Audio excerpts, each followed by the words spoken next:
Hi, welcome back to the Dial Podcast. I am Jake Von Duren. I'm here with Lance Epler. Lance Romance coming at you live and in person right here in the Dialed Cycling Lab.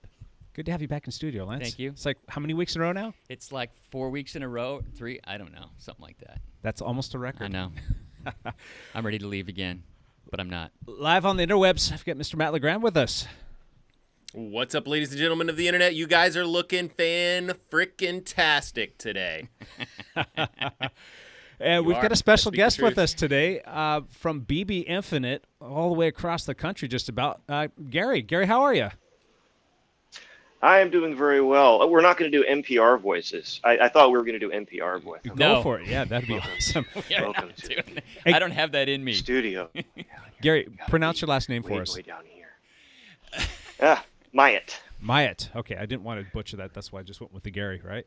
That's a good call. Oh, go ahead. Everybody does. Gary Except Mailhiot for French from people. BBinfinite. Oh, Gary Mailhiot Jr., as a matter of fact.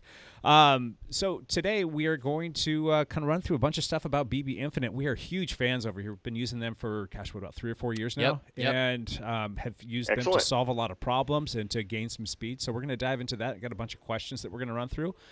Before that, though, let's get through our back pedal. Lance, kick us off. I don't think anybody else really did. Well, Gary maybe, but I know I didn't do much. So we're just going to go straight, cut to the chase. Bring it. I got to race my bike You this sure week. did. I raced my bike yesterday, which was super fun. I did a mountain bike race up in the Tacoma, Washington area, a place called Dash Point.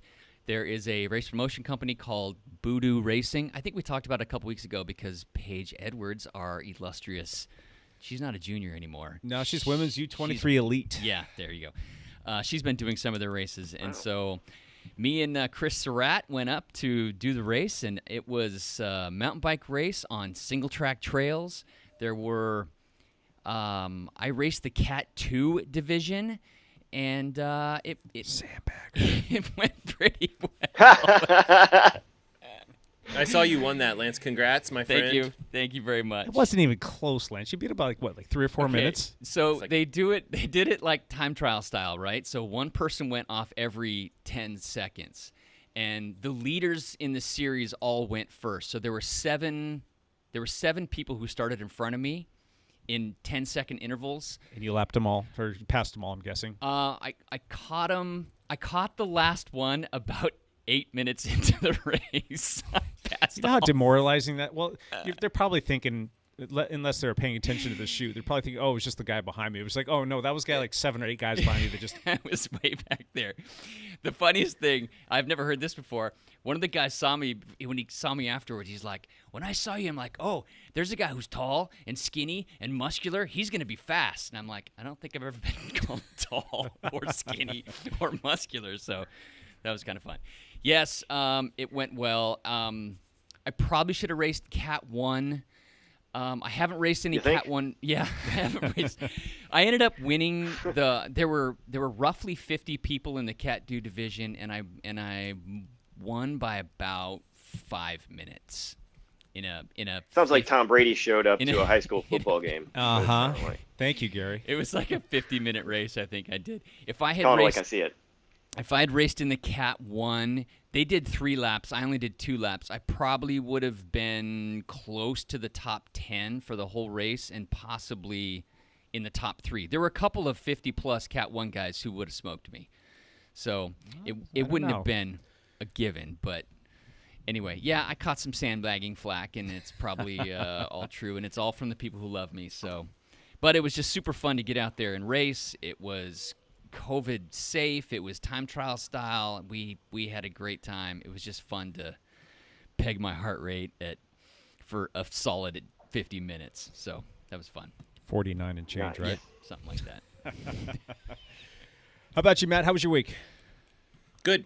Week was solid. I think I've settled into like a real nice pattern with all the triathlon training. I'm getting like, I'd say, somewhere between, like 10 and 12 activities, all kind of short stuff, but like, getting there, getting some stuff done.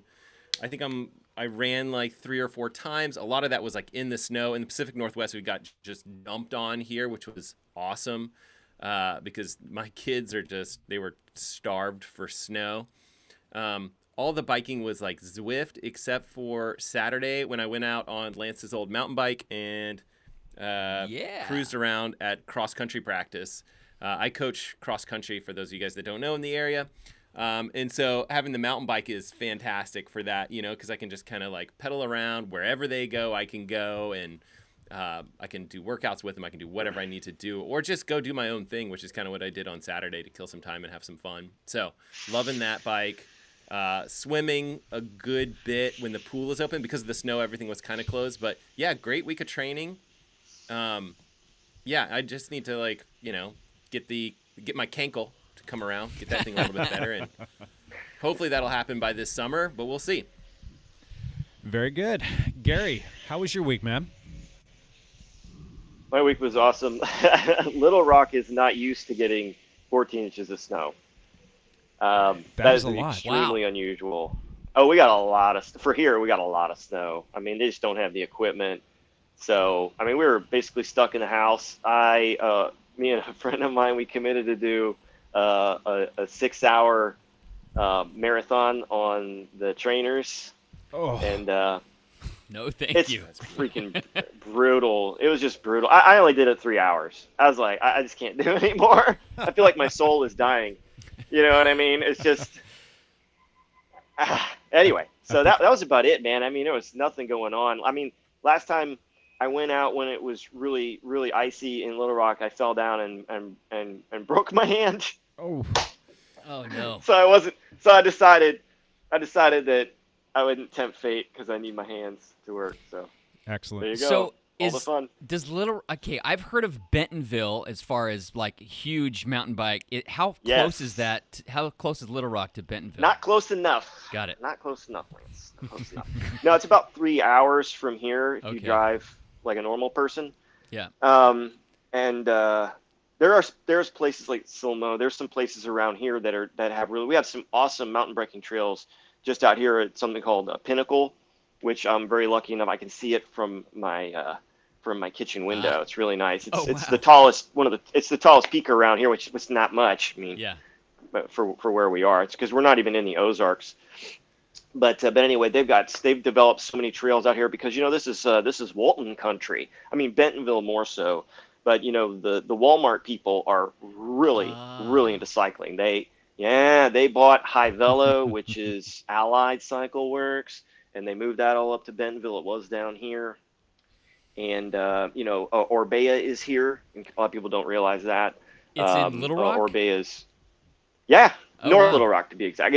We're actually in North Little Rock, which is a separate city, although it just sounds like we're on the other side of town. So we're in North Little Rock, which is right over the Arkansas River from downtown Little Rock. Gotcha. And, but anyway, they've done huge development, but they just had all these trails put in at Pinnacle mountain bike trails. This is a great place to cycle. I mean, I couldn't believe it when I got here. I moved here from Florida 10 years ago, and 5311, baby, Florida. Right. Oh, dude, you're talking about just group rides. It's like guys just on the front just driving. You know what I mean? In Florida, these like 29 mile an hour, like tandems showing up to pace everybody. You're like, oh god, just holding on for your life. I showed up here. It's a completely different world of cycling, and it's a completely different world. So anyway, it's great. It's a great town. It's a really great town for cycling. I love it here. Awesome. Bentonville's awesome. Mecca for mountain biking. Everybody needs to come check it out. It's way beyond what you think, dude. They got. Oh no. Looks like we just lost Gary. We just lost Gary wait. Oh, there he is. Oh, hold on. Oh no, look at this. This is all like turning into a. Oh wait. Gary, you still there? We lost his audio. Oh, hold on. Matt, can we hear you? Yeah, you guys can hear me just fine. Okay, hold on. Let's try that one more time, Gary. We're not getting your audio, bud. Oh no! I'm guessing his microphone dropped, maybe from it could be a Bluetooth connection issue. Gary, why don't you do this? Since we are live streaming this on YouTube, I'm going to resend you that link that will that will get you connected back into the show. While we're connecting Gary back on, Lance, why don't you do some of that? Champ Bailey, top 5. I think he's in the top 5 discussion. I mean, I'm not just going to go out crazy Hall and of say top Famer? 3. Hall of Famer. Hall of Famer. Champ Bailey. Champ Bailey by Champ Bailey. Champ Bailey. Champ Bailey, right here in the house. Here I am. Yes, there was some racing that happened this last week. The big race that's going on is the UAE tour, the tour of the United Arab Just stick with UAE. UAE. United, yeah. Nailed it. Arab Emirates. The Emirates. So this is Monday. There's been 2 stages so far. The first stage was riddled with crosswinds. It broke up the peloton into 4 different echelons. It was actually beautiful looking racing, but very difficult for the racers and for the riders. And in kind of a not so shock, but still kind of a shock, the first stage was won by Matthew Vanderpool. Go figure. So he actually made that front echelon and was cruising in that front echelon, and he out sprinted a couple of big sprinters, in that reduced sprint at the end, and it was kind of unbelievable. Chris Froome ended up in the very last echelon, and I think Adam Yates did as well. So some of the big names that they were hoping would do well in this race, lost 8 minutes right off the bat. So pretty crazy. And then somebody on Matthew Vanderpool's Alpecin Phoenix team tested positive, and the whole team pulled out of the tour. So he is. I don't think he was planning on doing the whole UAE tour anyway, because he's gearing up for the Spring Classics, and he's trying to get ready for that. So. Hey, Champ, hold on a second. Gary, can you hear us? I can hear you just fine. Hey, he's back. All right. Perfect. Like we never missed a beat, right? We're professional over here. Yeah. Believe it or not, John Cobb, a guy from Cobb Cycling, was calling me John no. Cobb. That's wow. funny. All right, cool. I know. Name dropping. Put a pin in There that you second, Champ. I'm going to do my back pedal. Oh, I rode on Zwift way please. too much, and it sucked. All right, that's it. Hey, Moving wait. on. We did a team ride. We did do a team We ride. did do a team ride, which on I had Zwift. some technical difficulties. Again, there's a quirk in Zwift. There's a problem with the software, the firmware. Something's there. happening I'm with the your ride wild. leader, and it has been freezing my my power numbers. It only happens on Zwift when I'm riding as the ride leader for our meetup ride. That's the only time that ever happens. Oh, jeez. So here's what it is. I'm going to send them a service request or something like that. But anyway, moving on. Go back to the news there, Champ Bailey. So second stage of the UAE tour was a very short, 8-mile time trial, which happened Monday, and big surprise, it was won by Filippo Ganna from Italy. So he is kind of crushing everybody, but Tadej Pogacar also did very well, and he's in the lead. Did I butcher it? Pogaccia, Whatever. You saved yourself. Okay. So that's basically what's happened in the racing world. There was another tour, the Tour des Alpes Maritimes did whatever. It's something in France. Nailed it. Yep. And but nothing really struck me from that race that I felt like talking about. Champ Bailey out. Thanks, Champ. We're going to jump in some Patreon news. But before we do that, I need to add another name to the hat, to the list. What? Can you go grab the little bucket Yep. thing where we do that? Just wanted to give a little shout out to Mr. John Hatfield, who is our latest and greatest Patreon. We've got Wow. Thanks, John. even more Patrons. So let's just do this. Rob Buck, since his name always jumps out of there. If you see Rob Buck, his name is now John Hatfield, because I haven't added him to the mix yet. So we're going to do a little bit of a drawing, though. And for the drawing this week, it's going to be another one of those cask neck buffs and a Sierra Nevada water bottle. So it'll be a nice little drawing. Lance is pulling this out right now. And drum roll, please. It is Chris Surratt. Chris Surratt. That would have been awesome nice. if you'd pulled that out last week when he joined us was on on the last podcast. week. So, Mr. Chris Surratt, you get yourself a little new neck buff from Cask Helmets, as well as a nice little Sierra Nevada water bottle. I don't want to rub it in at all, but all my laps yesterday in the race were 2 minutes faster than Chris Surratt's. So, I mean, For the two just laps throw you that did? out there. I'm not going to rub it in. I'm not going to rub it in, but let me say this to the whole world. Wow. Lance, that's actually pretty impressive. He didn't have any technicals or any issues or any problems like that? Or No, but the course was really well suited to me. Tight corners and Yeah, and you did adjust his brakes before the race. Yeah, right, that's Lance? right. I stuck something in his derailleur so it wouldn't shift properly. No. That's good. Yeah. Awesome. If you are interested in becoming a Patreon, we've had a bunch of new ones recently, which is awesome. You can go to dialpodcast.com, and on that homepage right there, you will see a link to Patreon. You can click on through and pick a Patreon that works best for you. We appreciate that. Thank you to everybody who is supporting the show. Awesome, awesome stuff. Love it. Cool. All right, I think that is all of the minutia that is done and out of the way. Am I missing anything? Nope. Let's talk bottom brackets. Let's talk bottom brackets and all things that make you go faster with Gary. Gary, dude, tell us how did you get into this business? How did you get into like making bottom brackets and pulleys and yeah, well, I have a machining background. We've got a little delay going here, but we'll run with it. I would just have a machining background, but it was all automotive and motorcycles and all that sort of thing. And but I've always really been big into cycling. Some things happened in my life, and I ended up working as a bike mechanic. And it was right about the advent of press fit bottom brackets, and I saw the need immediately.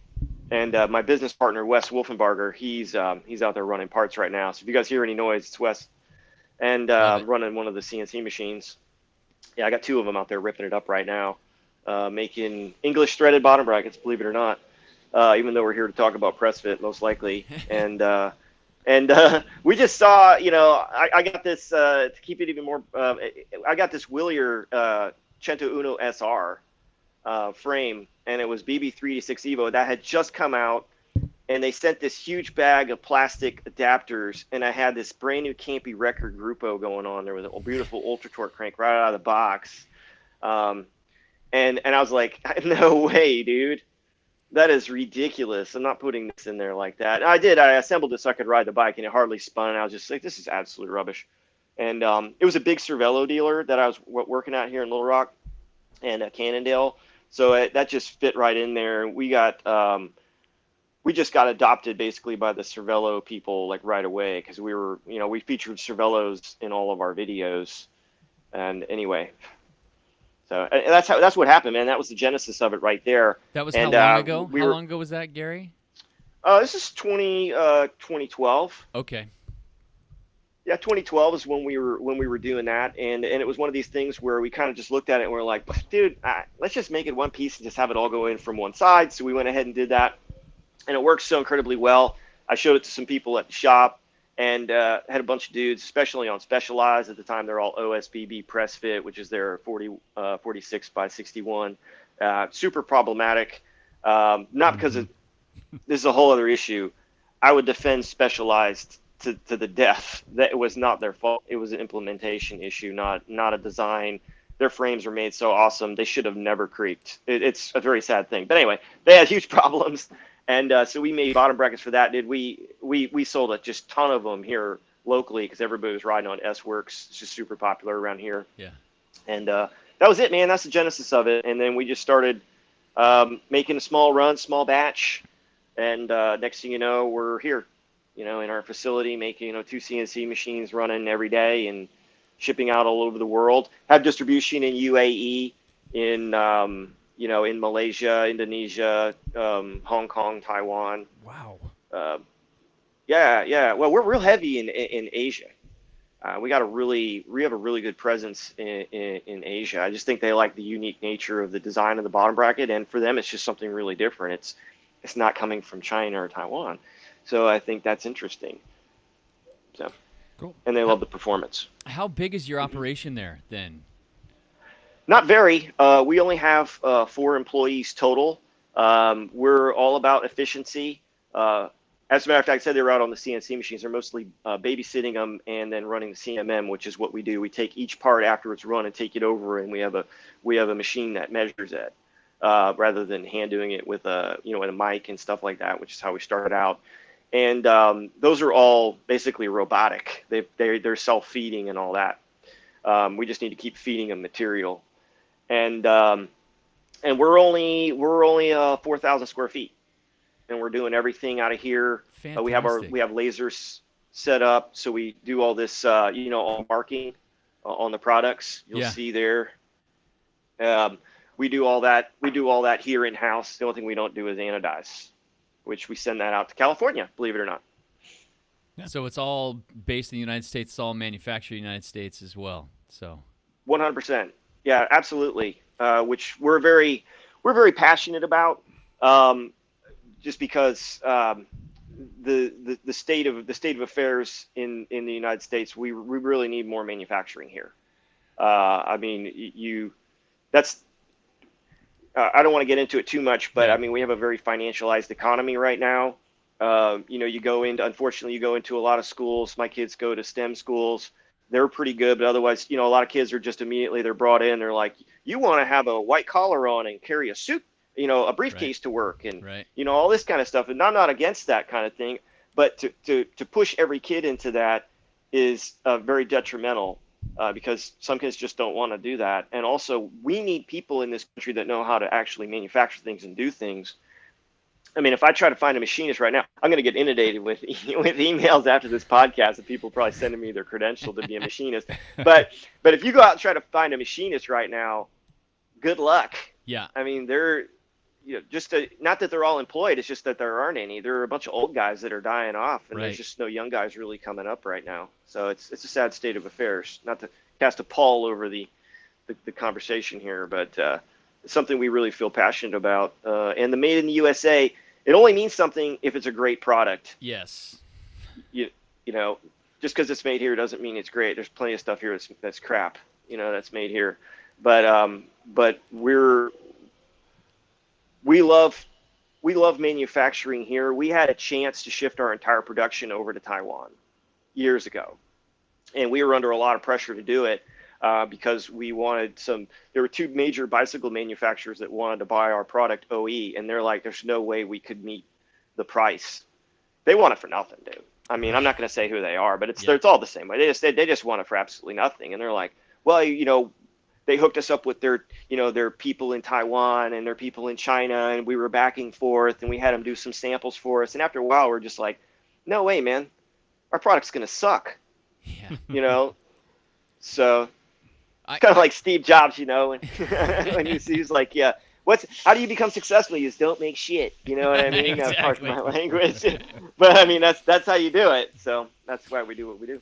I got a question about the name BBinfinite and kind of the origins of it. Does that mean that your bottom brackets are supposed to last forever? Because I love that plan. Well, that kind of dovetails with the quality aspect of it. And whenever it comes to quality, there's a macro and a micro aspect, and then there's layers. And the reason we go BB is obvious because we're at our core discipline is, of course, bottom brackets. And then the infinite part was the idea that our spin is going to be absolutely amazing. So that has but also that the product is serviceable.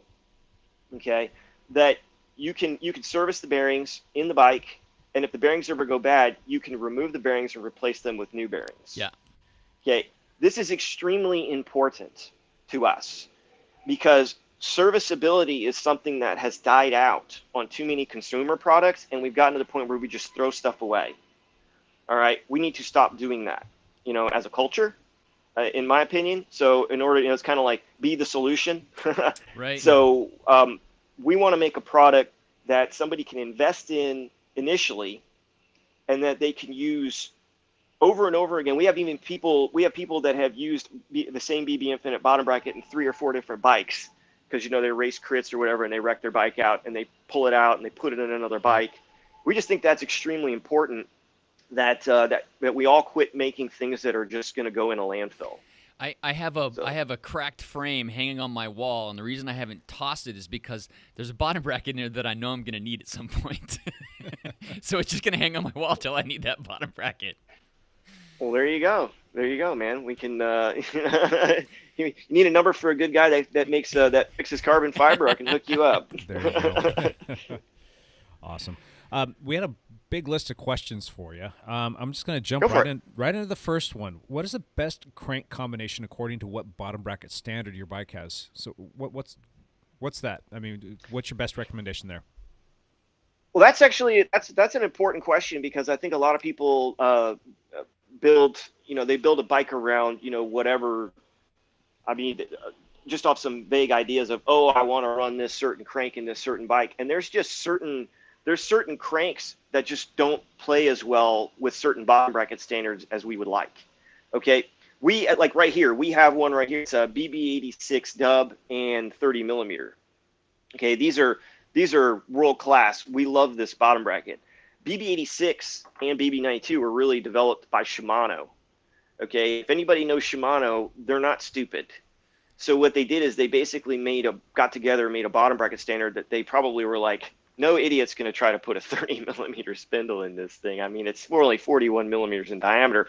We're going to make it so it will only work with Shimano cranks and GXP and some others, but mostly they just wanted to block everybody out.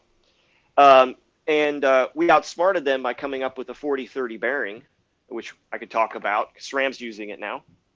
And but if you have a BB86 bike, in the past, you really should have just run a 24 millimeter spindle. If you've got a campy bike, and you want to run, an ultra torque crank, you can run it in a lot of different bottom brackets. A really great bottom bracket to run a campy ultra torque crank in is BB30. I'm a huge fan of BB30 in general when you're running one of what I would call the legacy cranks, which is GXP, Shimano, and campy ultra torque. Those were all developed during the threaded bottom bracket era, so they all have that same basic stance. Campy's a little wider than GXP, and Shimano's the narrowest, right about 92 millimeters. And these particular ones are not as well suited to some of the bikes that have very narrow bottom bracket standards like a BB30. But the beauty of it is when you press that into a BB30 shell, it sticks out on either side, so the bearings are outboard. And without getting into it too much, when the bearings are inboard of the frame, like on a BB86 or a BB92 or 3D6 Evo, the frame has a lot of influence on the final performance of the bearing, because it depends on how much the bearing can basically constrict on or create radial compression on the bearing. So anytime you can get the bearings outside the bike, you're going to be better off with a wider range of frame fitments, because some manufacturers have really good tolerances, some are not so good. So every once in a while you could be suffering from issues just because you tried to put the wrong crank in the wrong bike, and it's just got almost like a basic compatibility problem. Did that answer it? Yeah. Love it. Oh, good. Oh, good. Yeah, and those legacy cranks, when you couple that with a Pressfit 30 or a BB30 frame, they just run so hard. Like a Shimano, you have one of the new, you have like a pre-2021 S-Works or something like that. Those are BB30 OSBB. BB30 and OSBB are the same thing. Why they're calling it something different, I don't know. They just want to confuse you. It's like Cannondale writes BB30 on the bottom of bikes that are press fit. That's a whole other issue. But you put that in there with a Shimano crank, that thing is going to rip, dude. I mean, this thing's going to be awesome. So it just spins so incredibly well. And, it's one of these things where, bottom brackets get to be a lot of an afterthought for a lot of people. They're like, they could tell you they're going to have these aero wheels and all that kind of stuff. The bottom bracket is where all of your power that you're creating, that you're generating, is feeding through the bottom bracket. That is your link to that is your link to the power. That's your power output right there. So it is absolutely necessary and important for you to have as little drag and as high performance as possible with that part, just like you would want with your wheel hubs, with every other part of your bike, and because that's where the core of the performance is on a bicycle, is through the bottom bracket. How many bikes do you have, Gary, and what are you running? Right now, I have behind me, I have this Cannondale System 6 that I really love, and I have right now I've got I'm up in the air on the mountain bike that I'm gonna get, but that's all I've got right now. Okay. I've just got the System 6. I'm really a road guy. Gotcha. I mean, I'm about to get right back into mountain biking. It was one of these things where I started out mountain biking, and then like 6 years ago I started road biking, and I just couldn't get enough of it. I Gotcha. just never looked back and just been Right. What road biking. What group set are you running on it? Oh, Dura Ace, and I'm running it with the Cannondale SI crank, Gotcha. which Cannondale SI cranks have their problems, but at the end of the day, they're super light. I like the modularity, but you got to really stay on top of them because Cannondale, especially when there's a lot of temperature changes, you need to overhaul the crank. You need to take it apart. Yeah, they develop a lot of creaks. They can develop a lot of creaks because with Gotcha. temperature changes, the temperature changes are what really kills them because of they're all aluminum and they're all modular, so all the interfaces are aluminum. So when you have temperature changes, aluminum shrinks when it's really cold out, and then you end up with some creaking, and you got to take the crank arms off, and take the spider off, and put more Loctite on the spider, and put it anyway. So that's true of the SI cranks, but I love them. They're fantastic. Otherwise, Great. Matt, do you have any questions for Gary? Yeah, I actually have quite a few questions. Figured you would. One of the questions, okay, so I have this YouTube channel and I talk to a lot of people that are trying to make purchase decisions and all this stuff, right? And a lot of people will say, I picked this up and look at it. It's, they'll do the like, hey, this spins forever. And that's how they're basing their judgment on like the quality of the bearings and the quality of the system, whether that's, pulley wheel or, bottom bracket or, loads of other locations, that this is like the end all be all like decision of whether or not it's a good system. I have a hard time explaining why that's a questionable approach. Usually I'll say like, okay, well, here's a fidget spinner and it spins forever, right? But are the bearings, the whole system in this fidget spinner, like high quality? Like then people start to realize, okay, no, maybe not. So my question to you is like, how do we explain bearing quality and in these systems to people that consider spins forever a quality judgment? well, being able to spin forever is part of the quality assessment. Okay, so we Sure. don't want to say that it's not, because we get a lot of questions about people, trolling, on YouTube and all this kind of stuff, talking about, yeah, but what is it like when you put it under a load? It's going to be the same. It's going to be just as good. There's no, the initial quality is the spinning, but also it's like, how did they achieve that spin? Are there no seals in it? Are there no, because if you took that fidget spinner apart, you'll find that it probably has, I think, Zero grease, like right? Like metal it's like- seals. Yeah, no grease, Yep. anything like that. Now, on ceramic bearings, especially on our pulleys, you can run them without grease. Believe it or not, you can run them dry. As a matter of fact, we recommend you do on road bikes, and they're going to be extremely durable. That's the real advantage of ceramic bearings. Ceramic bearings don't need anywhere near as much lubrication in order to survive in the same environment that would be required for steel on steel because of the lack of galling. And does that and have things to like do that more occur. with does that have to do more with the bearings themselves or the way that they're sealed? That has more to do with the nature of the bearing itself. The hardness of the bearing, and then the treatment of the race. Now, to get super nerdy here, when we're talking about a hybrid ceramic bearing, where like Chris King and We Run and Ceramic Speed, you have a steel race, a chromium steel race, and you have, in some cases, stainless, and then you have the ceramic balls, silicon nitride balls. And the silicon nitride balls are extremely hard. And if you have an inferior race, it will absolutely wear it out in no time at all.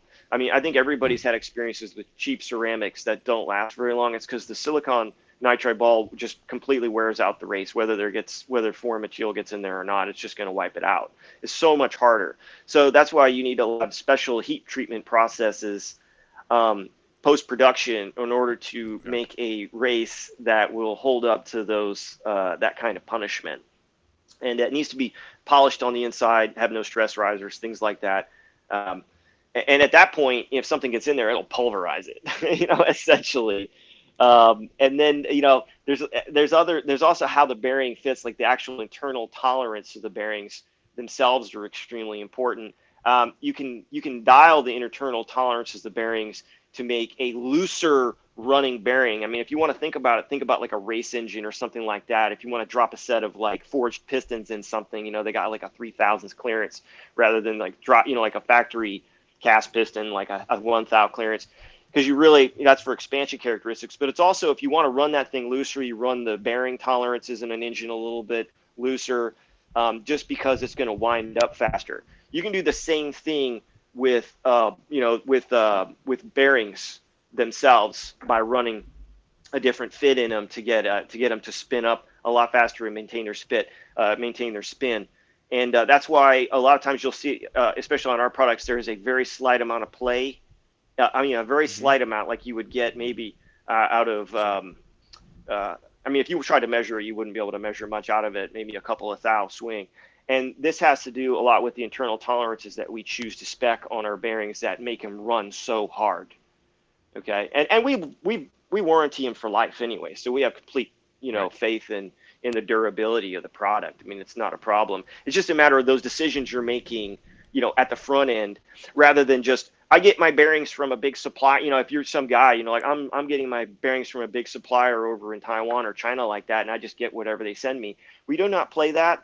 If you are not in control of something as basic as how your bearing performs when it's not even installed in something, you're already already out of the game. You need to guarantee that performance, and then after that, it gets to be how it is interfacing with the product and dialing in the right tolerance. So when you press the bearing in, it doesn't have too much compression.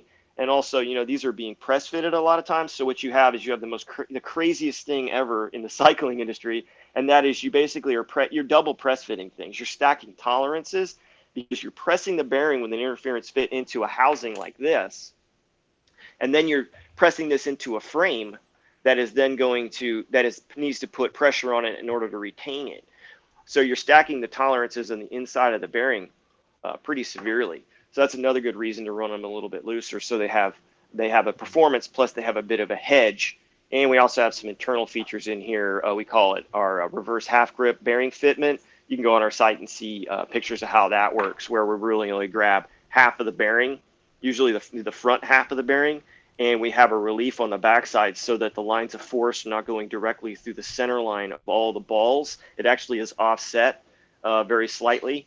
What that does is if there's a too much pressure on it, instead of just shutting the bearings down, the bearing inner race can actually flare out very slightly and move off center.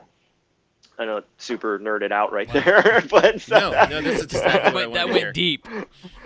yeah, that was like super deep, man. I should have had some graphics or something. I don't know if my hand motions were quite enough for everybody to follow what was going on there.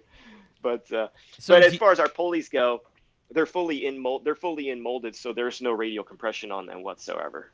They're just molded into the plastic, into the Delrin material, which we don't do aluminum on our pulleys just because for performance issues with aluminum. Do you manufacture your own bearings, or do you outsource those with like specific specs? We do not manufacture our own bearings, but we do. But when you're able to cultivate a relationship with a company that manufactures them, we have a really good partnership with a major bearing supplier for NTN, which NTN is a very high-end Japanese bearing company, and they have subsidiaries that deal with people like us who have some special needs, which is a great program, and they will tailor. Like I said, I was talking about tailoring our fit and things like that. We tell them what grease we want in there, and they don't just do it their way. Now NTN already makes great bearings, but they're not well suited to a lot of applications for cycling. Because of some of the aforementioned things about, all the variables in the final fit and the final pressure that's on the bearing. NTN's not expecting that. They're expecting everything to be made like it's being made in, a machine shop to like a very exacting specs, not, like pressing something into carbon fiber that has kind of elasticity to it and all that.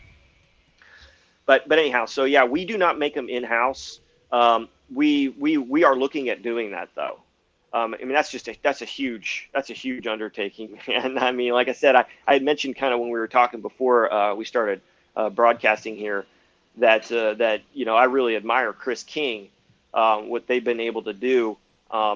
They manufacture all their bearings in-house in the USA, and I would really like to do that. That's a huge commitment in capital investment that we would like to make. So as soon as we can, we will. We've already talked to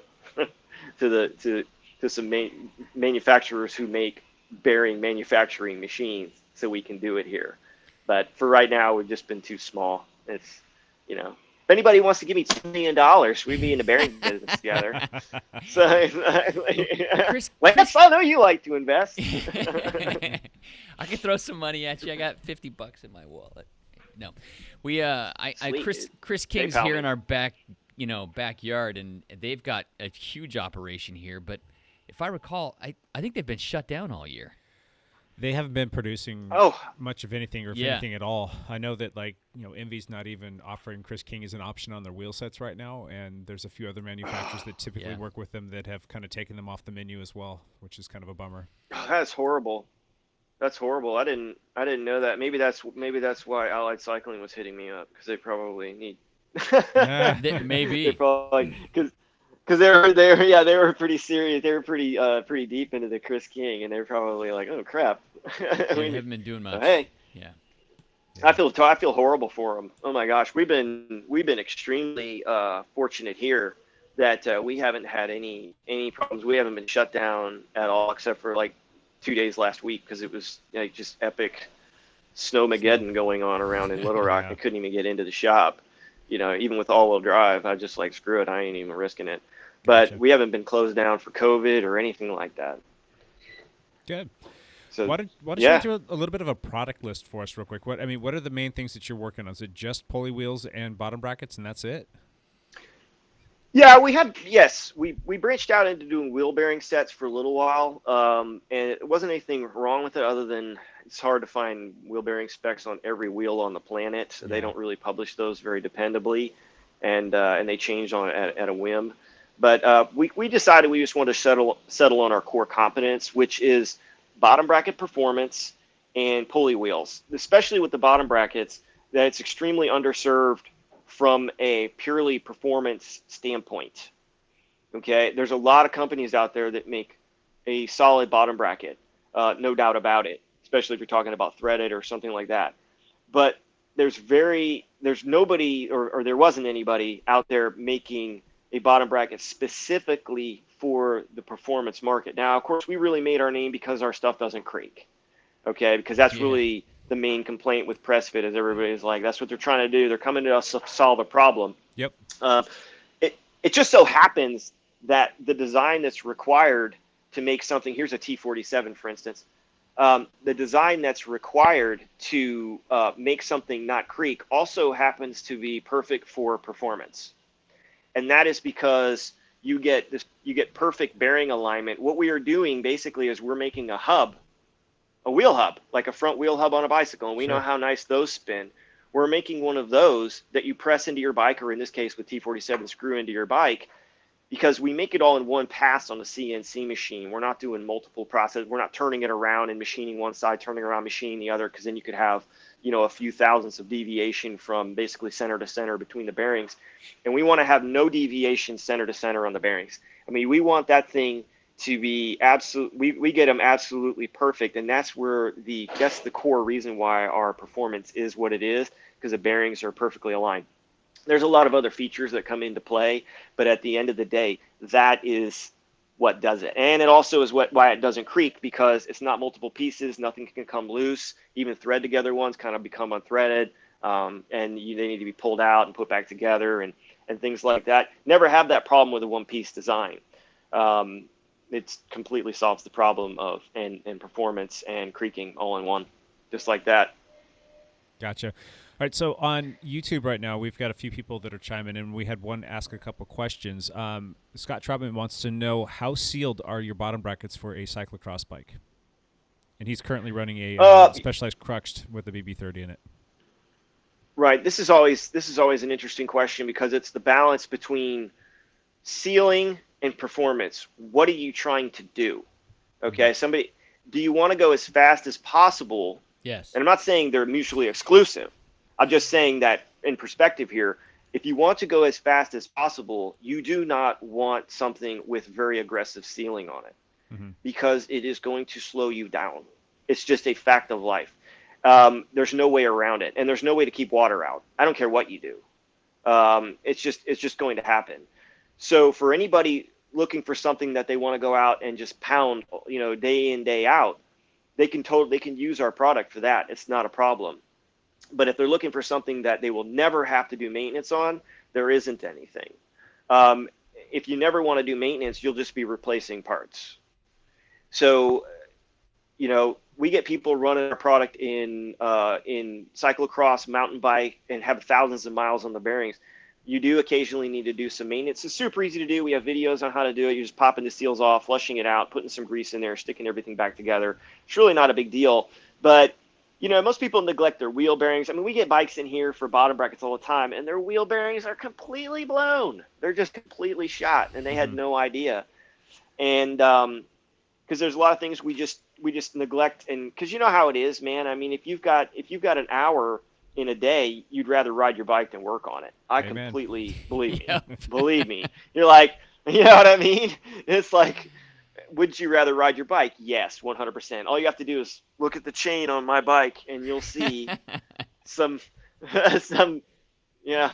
I think it's silver under there somewhere, but you have to keep up with your machine, or it's going to screw you over. So as far as the sealing goes, you're going to want to have what we run. We run a low contact seal. There is contact, so it will seal out major debris and things like that. You are going to get water intrusion. There's no doubt about it. If you start submerging it, it will get water in the bearings. If you're running our ceramics, it's not as big a deal. So you're not going to, steel bearings, you're going to have a problem because if you put it up that way, you go to ride it the next day and the bearings are like welded to the races and stuff. That can even happen with stainless ones too. Yeah. So it's just a matter of, you have to be realistic about how you're riding and where you're riding. And then you do need to do, you need to figure out a maintenance schedule that works for you and then go do it. What would you recommend for somebody living here in the Pacific Northwest? We deal with crappy weather for about half of the year. Yep. We're out there riding in the Right. thick of it when we're not riding on Zwift. But Yep. what would be a typical maintenance schedule that you would recommend for somebody with a BBinfinite setup? Well, I would say for BBinfinite and for, basically, I don't care what you're running. You're going to need to do some kind of maintenance. Yep. Yeah, but for let's just say for a BBinfinite one, we like to recommend on a mountain bike or cyclocross, about every 40 hours obviously if you're riding down in San Antonio, it's going to be a much different deal. But whether, when you're up in the Pacific Northwest, it's very wet. I probably wouldn't want to run steel bearings too much up in the Pacific Northwest. I would probably really steer more towards ceramics, just because they do better in the wet. They don't have as many problems. Once you do get water intrusion, they don't have as many issues as steel ones because they don't, obviously the race is steel, but it doesn't have quite the pitting problems that you're going to get when you've got steel on steel. It causes more of an issue. We really got that baptism by fire years ago when we were sponsoring some people out in Belgium. And, you know what I mean? In Belgium, they're like, if it's not raining, they're not sure they should go out for a ride or not. You know what I mean? You know what I mean? Because it's just like, it's not hard enough. So and we had some of our earlier bearings. We had some, it's like everything else, man. Some of our earlier bearings. We're on our fourth generation of ceramic bearings right now. Like fourth improvement over time. Yeah. These aren't the original bearings we started out with. You got to learn lessons. That's just part of life. And the Belgians really showed us the way. They showed us that steel bearings are a mistake in a lot of these applications that are super wet, and that the ceramic bearings are good, but you need to be really on top of the race heat treating even more so. And then, we've developed our Ws2 coating, which is a tungsten disulfide coating that's extremely hard and super slippery.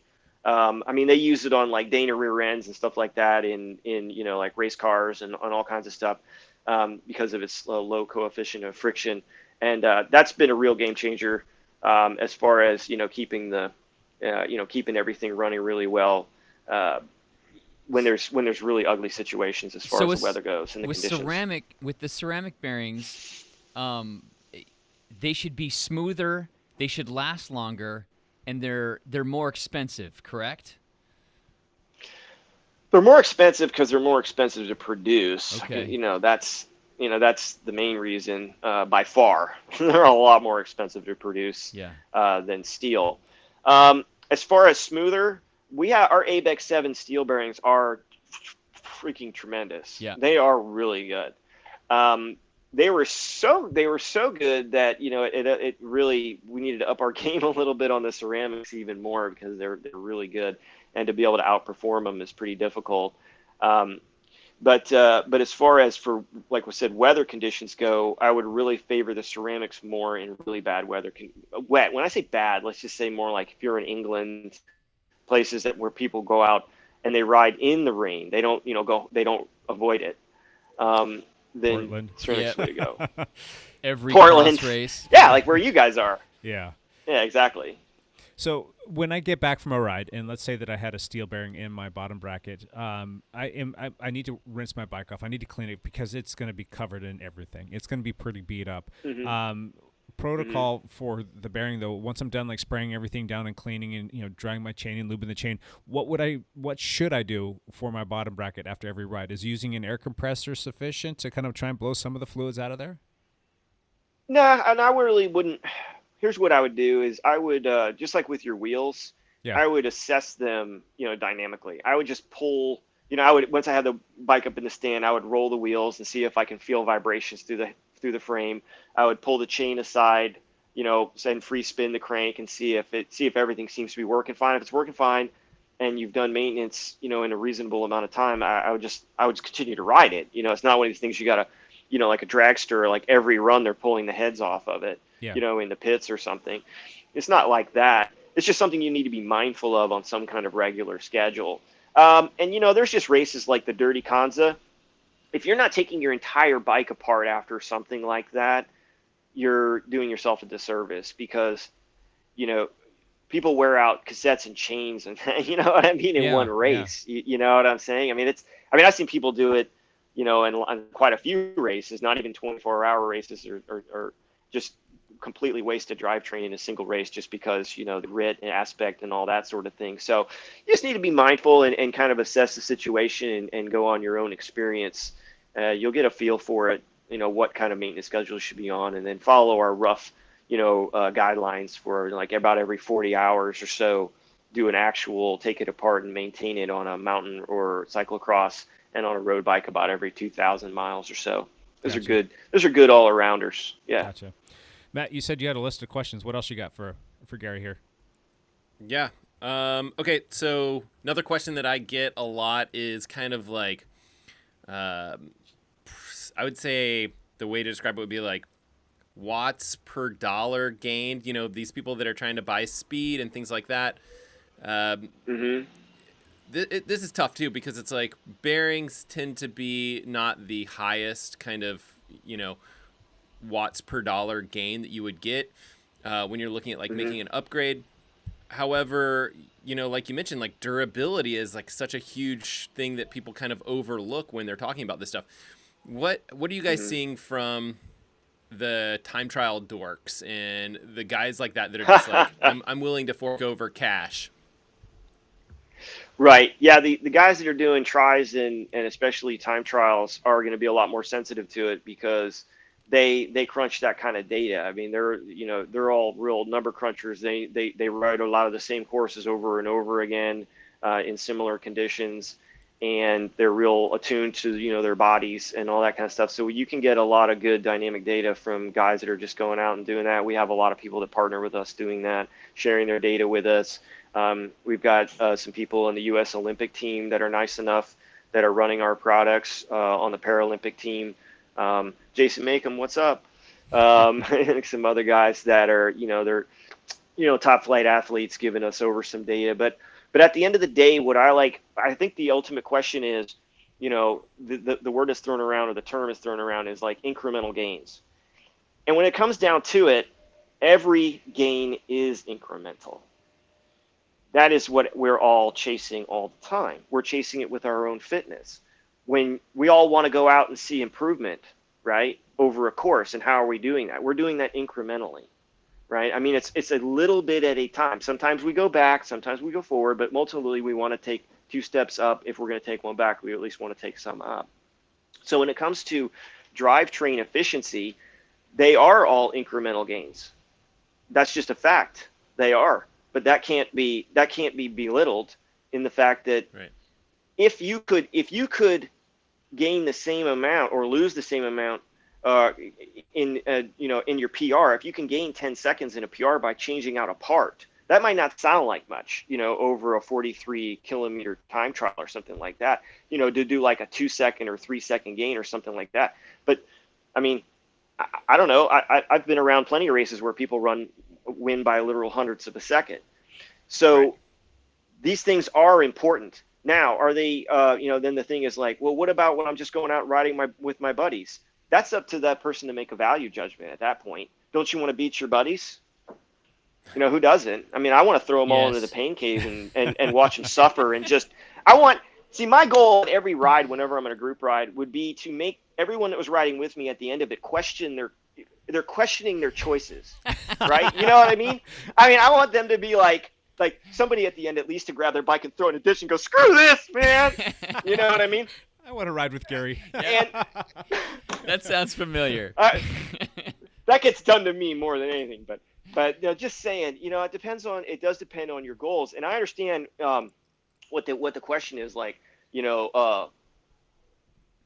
where as far as like, where's the value? Okay. The value really gets to be, you are investing, especially with bikes. Okay. You are investing in you. Okay. The whole reason you are out on the bike is for you. It's a very selfish endeavor. Okay. Let's face it. You're out there to perform at your best. And really, there is no reason to underperform. As a matter of fact, that should offend everybody. Just the idea that it's like, well, I'm going to go out and sandbag it today. You're like, what? Why are you here? You know what I mean? So what you're after ultimately is you're after a high performance part with the durability. You get all of everything you want. That's really the value you're after. Okay. And that's what we're about delivering. I was saying earlier, that's why our stuff is serviceable, so you can keep the performance going. Okay. So it's not just a constant degradation in performance, because there's another good reason to maintain it right there, is because if you're not maintaining enough, you will lose performance. And then you can, like anybody who's ever cleaned their chain and then going out and ridden and going like, oh my God, I can't believe how big a difference that made, just having a clean chain. So, and because human power output is so finite, okay, that you only have so much to put out. A few watts or something you literally will feel for sure, which is why I love our pulleys, because when somebody puts our pulleys on their bike, I know for a fact that when they go out there, they'll ride about 15, 20 feet and they'll go like, really? I cannot believe that made that big a difference. And it's because once again, our power output is so finite, and our feel is for ourselves, as a biological entity in this world, the way we sense our own output and our own fatigue and all that kind of stuff, we're very attuned to that. You are going to feel a difference in very small amounts of performance, in different performance. You'll feel it every time. Yeah. Do you guys use any of that for marketing material? I know Ceramic Speed is kind of infamous. I don't know how you want to describe it, for like talking about, the expected gains for switching from, one piece to the next. Is that something that you guys tout, or do you guys more focus on some of the other things that you mentioned before, like durability and serviceability of the product? Yeah, I mean, we do have some things on our website that shows, different bench testing results and things we've done. I hate to equivocate. I'm not as into that personally. No, I think it's actually kind of relieving a little bit, because it's almost like, but there's more important things to think about here. So it's just kind of nice to hear the other side of the coin. Well, yeah, I mean, do we know? The biggest thing is we do the testing so we know we're hitting the sweet spot. Okay. more than just a marketing ploy. I want to make sure that this configuration, this setup, and all that kind of stuff is an improvement over what we were doing before. Okay, so we can quantify things. Now, as far as differences in bearing performance or bottom bracket performance, it's very hard to compare because it all depends on, if somebody has been riding that bike for a long time and they're replacing it with another part, then that other part that they replaced was the baseline for how they're making their judgment. And when they put the new one in, they'll feel the performance difference, and that's awesome. But it all depends on what condition that bottom bracket was in before, on how much of a difference they're going to feel. I mean, if the thing was completely wasted, they're going to feel a lot more different. Yeah. Right? If it was in tip-top shape and it was just creaking like mad and they just had to get it out of there, they're going to feel a difference with our product because our product spins like nothing else. It just won't be as dramatic, you know what I mean, as if that same exact person had a completely blown bottom bracket and switched to our product. Now the pulleys, I keep coming back to that because it's a lot easier for me to predict the customer experience with the pulleys because the factory pulleys suck that bad. Okay, I don't care if they're I don't care if they're brand new. I don't care if they've got 2,000 miles on them. Their spin on factory Shimano pulleys is absolutely abysmal. I know that if you put our product on your bike, it's going to blow your mind, and there's just no two ways about it. And they're incredibly durable. I mean, dude, we've got people with 20,000 miles on them, so they're like proven, they're race proven. We've had pro continental teams riding on them for an entire season. Those guys are really big into maintenance. You know what I mean? It's not like pro teams; these guys are doing their own maintenance. You know what I mean? They got jobs. And they're trying to still ride 6-8 hours a day and stuff like that. So why do you think that is that you're paying for, like, let's say Shimano Dura Ace components, and they have those same standard pulley wheels back there that that they would sell on a lot of different products? Like, why would they not make any sort of effort on those particular piece of the puzzle, right? I mean, you think that they've looked at all of the different parts of the drivetrain and they've thought, like, in my mind, I'm thinking like, hey, this is low hanging fruit. Well, I mean, I don't want to be glib, because I really can't read Shimano's mind, but, you kind of have to do that a little bit when you're studying essentially your opposition in a lot of ways, and you really dig into their products over time and know how they think. So basically, your performance is not important to them. I know that might sound kind of weird, but your riding performance is not what's important. To them, what's important is the performance of their product. Okay, the way the shifters are shifting and all that kind of stuff, which I love Shimano. It's just not a criticism of Shimano; they're absolutely amazing engineers, and all that kind of stuff. But I think they're extremely conservative when it comes to durability. And this doesn't mean we sacrifice durability, but Shimano is on another level. They like triple seal things. Their bottom brackets barely even spin. You know what I mean? And their products hurt people's performance. Their bottom bracket hurts people's performance. Sorry, Shimano. I mean, I hate to throw you under the bus like that. You know what I mean? Love everything and they else. do the same thing with. I feel like they sometimes do the same thing with chains and the way that they're packaged and things like that. It's more set up for like longevity on the shelf and things like that, where it seems questionable that it's not super. You mean like that goop they send on the chain and people think that's lube? Yeah. Yep. Clean that crap off. Don't put it on your bike like that. That stuff is disgusting. It's like Cosmoline or something. No, get that off there. I think Ceram's worse than Shimano, if I remember correctly. I always take a chain out of the package and clean it. I put it in denatured alcohol and let it soak and clean it before I ever do that. Even if I'm just putting rock and roll lube, which is awesome. If you're not actually like doing like a paraffin wax deal on your chains, rock and roll is awesome stuff. That's all I ever use. But anyhow, that leads to my. But yeah, that does lead to my next question. Yeah. I think I use rock and roll, and I use, what is the other white one that we sometimes throw around? Squirt. Yeah, that's more like paraffin. That's more. Well, it's kind of a paraffin wax based lubricant. I haven't had that one yet. Oh yeah, you should check it out. It's easy. What is the bottle shape like? Yeah, exactly. Yeah. Jeez. What makes, so you talked about lubrication of bearings and things like that. What makes particular type of lubricant better than a different type of lubricant when it comes to like bearing lubrication? Squirt. Oh, That's the that squirt. is a very good question, because that is extremely. Oh, there you go. Squirt. Okay, not the bottle shape I was expecting. I was expecting something more rocket Too shape. close. Stay on target. Nice. Nice. So anyway, what was the question? No, the lubricant. We Oh, use, just talking about like how you guys make that judgment call, right? Where it's like there's well, just this different goes for pieces, ceramic viscosity bearings and especially. Mm-hmm. Yep. This goes for ceramic bearings in particular, but it also applies to anything with a very small ball bearing in it. Okay, because even these bearings right here, this is our 4030 bearing. They've or a 6806 bearing. Those are still miniature bearings, right? So they have very small bearings inside of them. So we don't want to use a lube, which a lot of people have a tendency to do. Use a grease that has a high viscosity, that's extremely thick and sticky, because what it will do is when you pack all that inside the bearings actually don't roll in through the races; they slide. Okay, and you'll see this a lot of times. People will when they this is good because we were talking about servicing earlier. Is that's why the amount of grease fill is so important. Okay, you don't want to just pack it in there 100% full of grease, and you especially don't want to use something that has a very high viscosity, is very sticky, because of that, because it'll act as the bearings will just be orbiting in the races instead of rolling through them.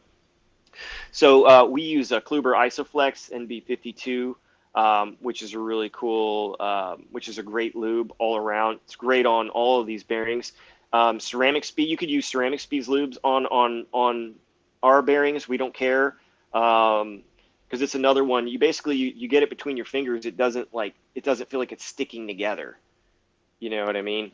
And that's really that's a good test right there. If it doesn't feel like it wants to glue your fingers together before you kind of have to pop them apart.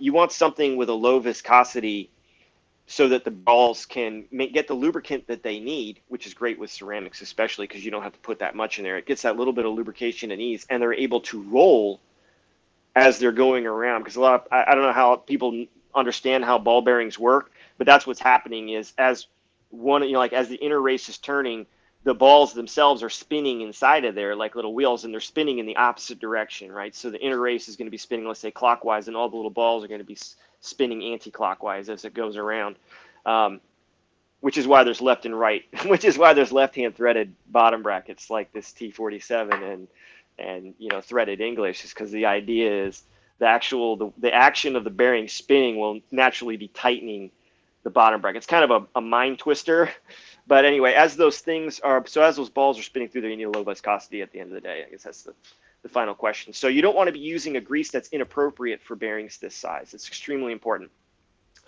So if you go with a Kluber Isoflex like we sell in our shop, that's great. Ceramic Speed grease is good. The FSA grease, all of that are specifically for ceramic bearings, all of them are going to be appropriate, because they are going to have, and we've seen ourselves that they have the appropriate viscosity, because it's not as much about a brand necessarily, although I like Finish Line as well, and we favor Kluber, but it's about having it be appropriate for the application. Do you guys specify the amount of like lubricant that is for a specific bearing set?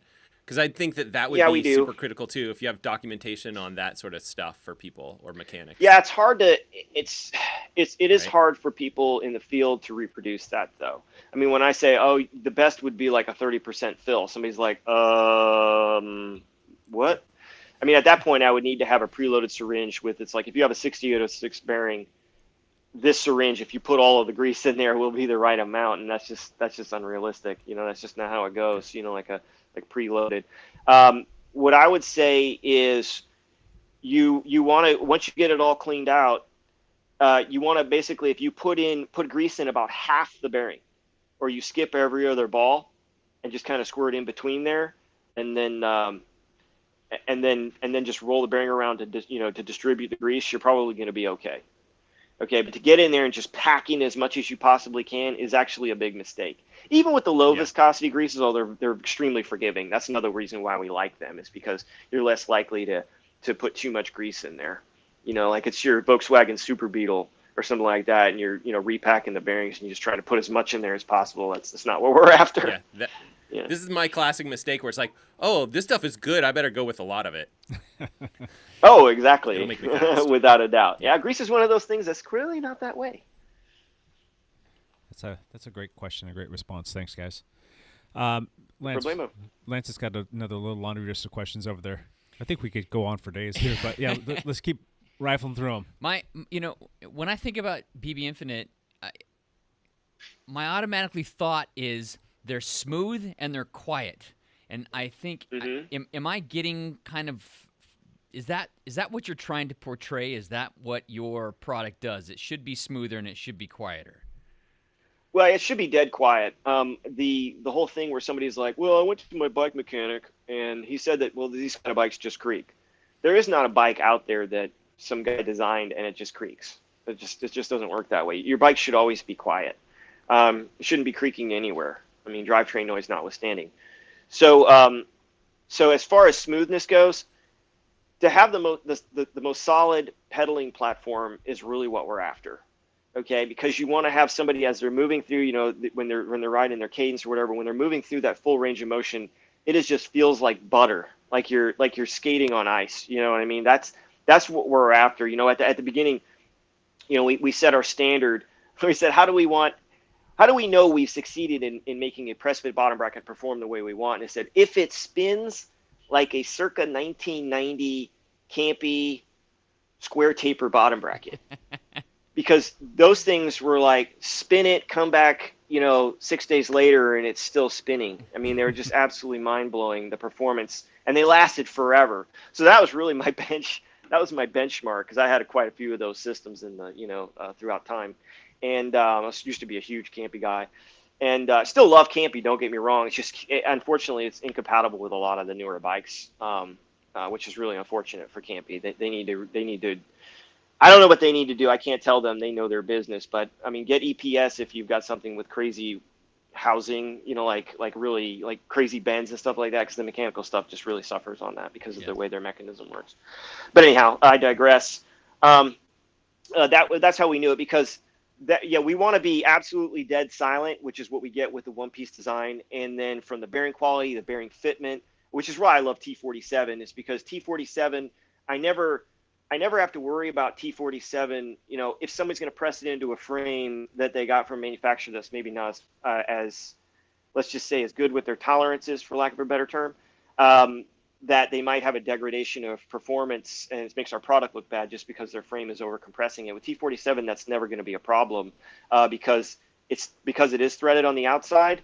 It has a looseness, even like this is a T47 internal right here. So the bearings are internal inside the frame, which is where you run into problems with press fit sometimes, because the frame has, the force is stresses right on top of the bearing and shoots right down through the race and tries to impinge on the bearings if it's excessively tight. T47 is never going to have that problem because it is basically a loose fit, because it has to thread together. And that really, thank you, Chris King, by the way, for T47. Because I was real down on it at first, but once I wrapped my head around it and quit being so butthurt, the fact that people were, saying bad things about press fit, because we felt like we solved the press fit problem. I was a little butthurt when I saw Chris King and all these people are going to go back to thread, and I was like, what are you doing, dude? One piece press fit, baby. We solved the problem. Get your head out of your butt. But really, honestly, what they did is he created just this monster fat bottom bracket that let us do everything we wanted. We could have our way with this standard, and I can dial the bearing fit in on this sucker so good, and I never have to worry about the frame over compressing it. So I'm really in love with that. I'm really in love with T47 these days, man. He gave us, thank you, Chris King. You gave us a canvas where we could really draw exactly what we wanted, paint exactly the picture we wanted to paint. So I was going back to that single shell and overcompressing and tolerances and all that other stuff, how many phone calls, emails, and smoke signals are you responding to with respect to people putting that in for the first time and calling you up and going, I think my frame is about ready to explode. What am I doing wrong here? Do you guys deal with that all the time? Oh, yeah. Yeah, oh, yeah, that's a big part of our customer service is helping people install the product. That's why we like to be very available. Yeah. And not on the phone too much these days because it would be impossible. Yeah. Because we do sell a lot of product, and if people want to call to order and do all kinds of stuff. So we've really shifted more toward we do a lot of Facebook and Instagram messages Sure. and a lot of emails, and we're very responsive. Pretty much on Sunday is the only day you're not going to be able to get a hold of us. Gotcha. And we help people all the time. The vast majority of the installs are going to go down without a hitch. I mean, Correct. you got a Bianchi, you've got a Trek, you're not going to have a problem. You know what I mean? Every once in a while, everything in life is about, you have a big population, then you have outliers. All right. So, even big manufacturers like a Cervelo or a Cannondale or whatever it is, there's an outlier. The 98% is in good shape. And then there's 1% on either end that's way too tight or way too loose. And it's just a fact. Every once in a while, and somebody's going to get, draw the short straw, and they're going to get one that's way too tight. And then they start putting it in their bike, and they're like, hey, man, I'm trying to put it in my bike, and it won't go in. Or, hey, I put it in my bike, and now the bearings aren't running so good. What do I do? We help people through that. I'm not like, oh, that sucks, man. This is what outliers are. You have an outlier, and it sucks to be you, man. But hey, man, maybe you shouldn't play the lottery. That's BS. Well, we want our customers to be extremely happy at the end of the day, and we want them to have a great deal of satisfaction. And we've had people send us frames before to correct some serious problems. You might have seen some of our videos where it shows us reaming out a bottom bracket and doing things like that. We've corrected some frames for people before, even one from a major manufacturer, which I think they just forgot to resize it from the frame. I mean, you could barely get a bottom bracket of any kind in this bike, and they've been riding it for a year or two. Gotcha. And we ended up reaming like 4 thousandths worth of material, which is a lot of material out of the bike just so we could get a BB. It was a BB86 bike. Get a BB86 bottom bracket into it. Of course, it spun awesome after that because when Yep. the tolerances are dead on, Yep. it's really good. But once again, a lot of it has to do, you have to fix that on the front side. You have to create a design like this right here. Right there. You have to create a design that intrinsic to the design, it can handle a certain amount of overcompression. You can't just design everything to say, oh, I'm always going to get like the Cinderella zone, because you're not. Mm-hmm. Okay, so what we do with especially with the way we shape our bores, because we don't have parallel bores. I already discussed this about our half grip. We don't have parallel bores in our product for a reason, and that is because if we did that, we would have a lot more performance issues and a lot more frames, because there's a lot of frames that are on that ragged edge of being too tight. Because and I don't blame the manufacturer for that too much, because if they make a frame that's too big, it's junk, Mm-hmm. right? If they make a frame that's too small, then they could revise it, or at least it's not junk anymore, right? And they can still send them out. So they're always aiming for that the tight side of the tolerances. And this really shows itself with Cervelo. We have a lot of experience with Cervelo, and I can tell you right now, if you made a bottom bracket that was 46 millimeter, which 46 millimeter nominal is what BB is supposed to be. If you put a 46 millimeter nominal bottom bracket in a Cervelo, it will shut the bearings down right away. Okay, it is not going to work. Okay, because they make their frames so much smaller than 46. Okay, they make them a good deal smaller than 46. So our Cervelo BB product, which is a luxury we have because they're the only ones running BB besides Factor, we can talk about that in another moment. We were able to dial our outer diameter, which we call our frame-specific diameter construction. We were able to tailor our outer diameter more toward what Cervelo actually makes rather than what they say they make. Okay, so because if we tried to make it according to what they say they make, our bottom brackets would suck in their bikes. It would be awful. Yeah.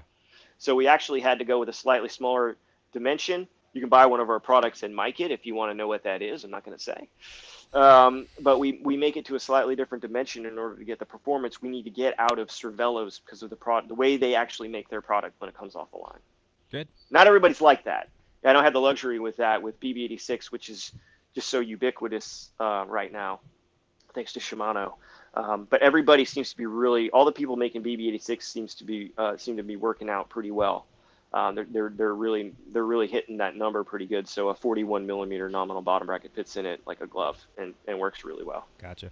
One of our other questions on the list that we have here is, what bike company has the best tolerances and the best bottom bracket design? Wow. You None of can't them answer have the that. best bottom bracket design. We do. No. I would say who has the cleanest frames. I mean, Specialized has always been fantastic. Man, I was talking about their OSBB design, their OSBB press fit design that they campaigned like from the first Venge on, and they were like, they now have gone back to threaded, which was such a huge mistake. First of all, I mean, Specialized, why didn't you go to T47? Why did you go back to English threaded, which is a very restrictive bottom bracket standard when people are trying to fit larger spindles? That didn't make any sense to me why they did that. But they were just trying to get people to stop complaining about creaking, yes. But those bottom brackets that were coming out in those Specialized bikes were so freaking perfect, and they were made out of carbon fiber. They were so good, man. We can put a bottom bracket in that thing, and the performance is going to be amazing every time. I've never seen one be screwed up, like from the factory, ever. They're just really dead on. But now they're threaded again, so all that, whatever. Cannondale's good. Cannondale's really, really pretty good too. But I'm not going to tell you who the worst is. Oh, come on. But the other The edgy, people, let's go. the other company that always does a great job, and they got so much grief for their bottom bracket design, was Trek when they were doing BB90. That's a tricky thing they were trying to do, and they did an amazing job building those frames. Trek BB90 frames are their bottom brackets are extremely square. I mean, the bearings are very well aligned. I mean, those bikes are made extremely well. They really are. I mean, Trek really makes a nice bike. We can talk about whether BB90 itself, pressing the bearings directly into a carbon frame, was a good idea. But they were excellent at making bikes. And Felt makes a really clean product too. They're not very popular. They don't get talked about a lot, but Felt bicycles, I think, are really slick. They do a really nice job. Good. What's your thought on BMC? We deal with a lot of BMC here. BMC, I think BMC is good too. There's some anomalies with BMC, just like Scott, that maybe I'm not the biggest fan of. Just like Giant, they tend to put they tend to think that the inside of the bike in between the bottom bracket bearings is like a playground where they can just install new furniture and playground equipment and stuff like that. So they tend to want to do stuff like the foil. They tend to want to put like nobody's using this spot for a one-piece bottom bracket. Let's put a feature in here that almost touches a 24 millimeter spindle if you try to put it in there. You know what I mean? Like on a Scott foil with the, if you're not running Di2 on there, if you're running mechanical, they have like an internal obstruction just because of the way they do. And of course, Giant has a lot of bikes like this that they have the cable guides are come up into the bottom bracket area. Yeah. Whereas if you tried to, look through the bottom bracket area, there's a big hump in there. Mm-hmm. And that would be the Achilles heel of the one-piece design bottom bracket. Is it needs to have an unimpeded, unobstructed straight shot through the bottom bracket shell, or else you're not going to get in there. These things don't go around corners worth of crap, you know what I mean? So it needs to be able to shoot right in there. And then there's these weird features BMC likes to put in there where they just have like they can get a little messy inside, and you need to go in there with a Dremel and smooth them out. That really freaks people out, and I completely understand that. But done that a few times. There's quite a few. You know what? I'm not seeing, yeah, they've got like this weird lip in there, and I'm like, what is that for? Yeah, I haven't seen it on any of the models from about 2020 forward. So at the last two iterations, it was it's kind of been an pretty older clean. BMC. Yeah, it was like a 2017, just 2018. just like Giant. Yeah. Yeah, just like Giant, the older TCRs and stuff like that, the 2014s, 2016 range, we had more problems with them, and I'm not sure if Canyons aren't that way anymore, but Canyons were like, I don't know if Giant makes Canyons bikes for them, but man, their bottom brackets construction is really similar. Let me just say that. So, yeah, I don't know who makes their bikes, but if it was Giant, I wouldn't be surprised. Gotcha. Just by the way they look. All right, Gary, is there anything else that you want to go through with us that you would like to tell people about or show people, or anything that we might have missed during our conversation? No, I think it was great. I hope everybody is going to come away with a lot of understanding about a lot of things that has to do with bottom bracket construction. Sure. And the basics of design. Really, when it comes down to it, the one piece design bottom bracket is the only way to go. The screw together ones, all of that sort of thing. Even ours ones like here that threads in. Here's our T47. The bearings are still in a single housing. Right? Yep. So we're able to manage the fit of the bearings and the alignment of the bearings. We're not relying on the frame manufacturer to do that. And that's when you're going to run into all kinds of problems. All right? Because remember, these bikes, especially the carbon fiber ones, they're in a mold, okay, and there's a two half of the bikes, and they seem them together a lot of times, right? That toward the middle, right?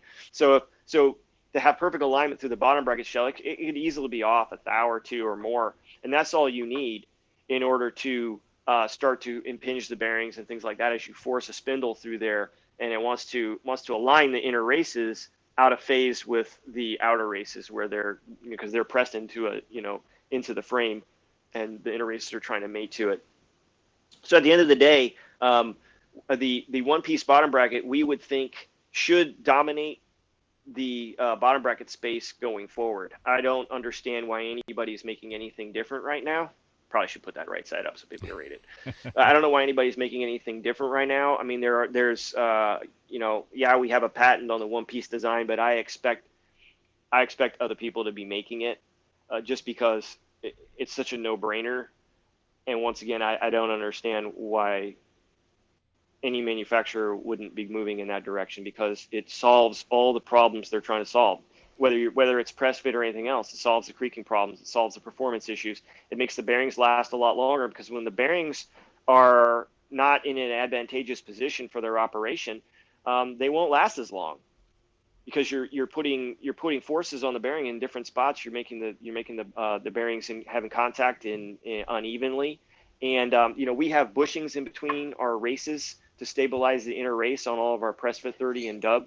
For a reason, and that's to prevent fretting on the crank spindle, which you'll see on the line. I don't have one here right now, but they'll have marks on the crank spindle. That's an indication that the inner races are actually wobbling around a little bit while you're riding, kind of sticking and coming loose on the spindle itself. The bushing in there is what stabilizes the inner races and unitizes them, so the inner races are not trying to move independently, basically inside of the bearing itself. I hope this is coming through loud and clear. It is. But but these design features are at the core of why our performance is what it is, and why our durability is what it is. Because durability goes way beyond just whether or not the bearings are sealed properly. That's just part of it. That's kind of a misnomer to think that's where the story ends. The story is the bearing, does it have radial compression on it? If so, that's going to accelerate the wear. Are the inner races stabilized? If not, that could accelerate wear. All of these factors all come together to make not only a durable product, but also a product that performs at a very high level. And the reason for that is because when everything is working in harmony, none of these problems are a problem. And that's really what the one-piece design is all about. Yeah. Excellent. Cool. Matt, Lance, do you guys have any other questions for Gary? I love it. I'm just happy to have you on here. I've learned a lot about bearings and single units and all that stuff, which I think is good. I've been using these bottom brackets for a number of years. The scariest part is installing them when they make noise, when they creak, when you're the popping noise. You get that popping noise. Yeah. But the popping noise isn't the frame expanding or any of that kind of stuff. The popping noise is generally only going to happen when you've got the retaining compound on there, because it's an anaerobic retaining compound. So when you start pressing it in, it's excluding the oxygen because the tolerances become zero, right? I mean, they're tight. So it excludes the oxygen. There's that thin film of the retaining compound in there, and that begins to light off immediately. The minute you exclude the oxygen, it starts lighting off. People are all like, oh, let it cure for 24 hours, let it cure, whatever. It is literally curing instantly to an extent while you're going in. So that's when you put the retaining compound there and you're putting it in there, you need to make sure the press and everything is ready, so that once you start hearing that popping, you can just continue to lay into it and just drive go all the way. Yeah. until it's home. Yeah, until it's home. And that's what's happening. It's lighting off, and as you put more pressure on it, it breaks loose and advances, and it starts to light off again. And then as you put more pressure on it, breaks loose and advances. That's where that pop, pop, pop sound is coming from. Interesting. Yeah, that's what freaks people out is the popping sound when you put them in. But, Yeah. but I'm Right. used to That's it a now. good. The popping sound is a good sound. Okay. Okay, it's a good sound because it means the retaining compound is lighting off, and if it's sometimes you get good retention even when you don't hear that sound, but you really do want to hear that sound at some point, some kind of popping sound, because that's the real indication that you're getting a good tight fit and that you don't have contamination, such as kind of like an oil or a grease contamination that's contaminating the retaining compound and would be preventing it from lighting off. Interesting. Okay, so Cool. yeah, Learned so if you something get it new right nice here. and clean, yeah. Well, Yeah. I've all been things sold bottom on, bracket, we've got the info. Yeah, I've been sold on bottom brackets with BBinfinite for a long time, as well as the pulleys, and this is just like solidifying that even more. Right. So, Right. cool. Oh, I'm so glad, because I gotta go back and watch this after it's all done and see if I'm just babbling the whole time. Matt, did you have any no, other like, I'm questions? gonna listen to it and I go like, geez, I didn't even answer that guy's question. I just babbled. No, this is perfect. This is exactly the kind of stuff that I wanted to learn about because, I think the misnomer is that, we all know this stuff already or we're born with this knowledge. And like the truth is like we all have to figure this out at some point. There's still so much more to learn about this stuff. Like I always hesitate like, oh, do I make a video about this topic? I'm not the world's leading expert on it, but at the same time, the more we can learn about it so that we're not passing on disinformation to people, the better. So I really, really appreciate you taking the time to talk to the group here. Oh, that's no problem at all. And don't worry, the trolls will let you know if you Yes. made a mistake. They do. If you misspoke. They always do. At 20 minutes and 32 seconds, you say that. You know what I mean? That guy. Yep. All right, my friends. All right, let's jump into one last thing real quick before we shut things down here. Lance, go. One last thing. I'm going to race my mountain bike with the BBinfinite bottom bracket in it this weekend, hopefully again, if the course is not snowed out. It might be snowed out. The race is up around Wenatchee. Wenatchee, we're supposed to have good weather on Saturday, aren't we, or no? Yes, we are. But it's leading into that. It's leading into it. Gotcha. Will the course actually be snow-free? That's what we're hoping. Interesting. Cool. Matt, one last thing. New video coming out this week. I'll be talking about Garmin product, the Garmin 745, which is this watch here. It's a great watch, great option. It's basically a review after having used it for 100 days, and then whole bunch of more Garmin stuff coming out on my channel. I've got to get to work on the Garmin Enduro. That's their new ultra running watch with ridiculous battery life. And then some other little things to do with Garmin as well. So a whole bunch of Garmin stuff coming down the pipeline before we get back to bike stuff. Nice. Well, I guess Garmin stuff is bike stuff too. I mean, I have bike computers from them to review as well. So, but yeah, I got to get away from Garmin at some point. So I'll have to mix it up at some point. Maybe I'll talk No. about some pro Garmin's triathletes. great. I love Garmin. Garmin's great, but yeah, you got to mix it up. Can't just do Garmin stuff do. all the time. Gary, one last thing from you. Can be anything. I need to get you guys some swag. Oh, I yeah. don't see any BBinfinite hats. I don't see any. You guys aren't representing. Come on, man. I've got some So stuff on the we'll shelf. get I've got some together. product. Yeah, but yeah, some swag would be fantastic. Well, we need to do that, and come check out BBinfinite.com. Our Facebook page is we're very active on there. Instagram, we're very active, and we need to be a lot better on YouTube. We're making great strides in that. We kind of neglected to pour in a YouTube channel, and we like to put out a lot of information, a lot of shop information that show installs, branching out into things that aren't just about our product as well. I like to help people out learning how to do things like bleed their brakes better, using the right fluids, not like what Matt was saying about using the right don't put out disinformation. I guess more than anything, we really just like to help people. Nice. That's very good. Cool. Right on. My one last thing is Lance and I are Well, I've been working on it. I think Lance is going to jump in now because he's riding himself a new gravel bike. He's got himself a new BMC Oars. Yes, I am. And I think we're going to be finishing up our video hopefully this week before he jets out of town to go do his mountain bike race. Excellent. So we should have another review on the BMC Oars from somebody that's been riding it for just over a year and somebody that's been riding it for about a week. Perfect. That should be a lot of fun. Excellent. If anybody wants to check out BBinfinite, again, go to BBinfinite.com and order yourself some stuff up there. If you're local here, we are dealing with BBinfinite all the time. If you need some help getting a set of pulley wheels or a bottom bracket installed, be happy to help you out with that, and we'll take good care of you. We do greatly appreciate you coming on with us today, Gary. This has been fantastic, and here we are, an hour and a half into this thing. We've just been rambling on about bottom brackets and bearings. It's been fantastic, but it's been educational at the same time. I love it. Yeah. People are like, how long did you talk about that? But it is what it is. So Anytime you want to nerd out talking about bearings, it's a passion. Believe it or not, they're fascinating. They really are. You don't say. So, but you guys can check the video out on YouTube for those of you who are going to be listening to this when it comes out live on Wednesday. Well, I guess it wouldn't be live, but on the podcast on Wednesday, you can go to YouTube, which is that's youtube.com/dialed cycling. Yep. And we'll have that posted up there. And if you have any questions, feel free to contact us accordingly.